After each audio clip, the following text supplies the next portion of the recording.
Mamlakatimizda oliy ta'lim muassasalari bitiruvchilarining bandligini ta'minlash, ularning kasbiy salohiyatini ro'yobga chiqarish hamda mehnat bozorida munosib o'rin egallashi uchun keng imkoniyatlar yaratilmoqda.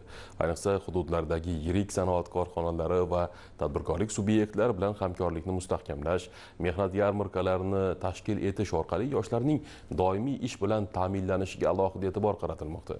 Qashqadaryodan muxbirimiz mavzuni davom ettiradi. Qarshi shahridagi iqtisodiyot va pedagogika universitetida 25 mingdan ortiq talaba tahsil oladi. Bu yerda 34 ta bakalavriat hamda 5 ta magistratura yo'nalishlari mavjud bo'lib, 35 tadan ortiq xorijiy oliy ta'lim muassasalari bilan hamkorlik olib boriladi. Joriy yil 3221 nafar talaba universitetni tugatib, mustaqil hayotga qadam qo'yadi.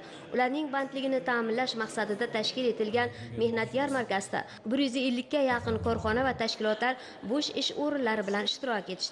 Jumladan viloyatdagi yirik neft gaz korxonalari, bank muassasalari, maktab va maktabgacha ta'lim tashkilotlari, IT Park Qashqadaryo filiali va boshqa yirik korxonalar faoliyatlari, bo'sh ish o'rinlari haqida bitiruvchi yoshlarga kerakli ma'lumotlarni berdilar.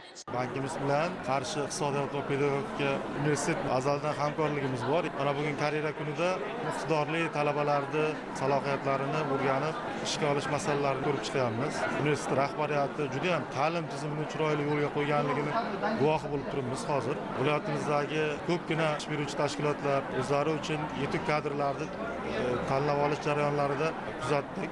Mehnat yarmarkasida viloyat maktabgacha ta'lim boshqarmasi 50 dan ortiq vakant ish o'rinlari bilan ishtirok etdi.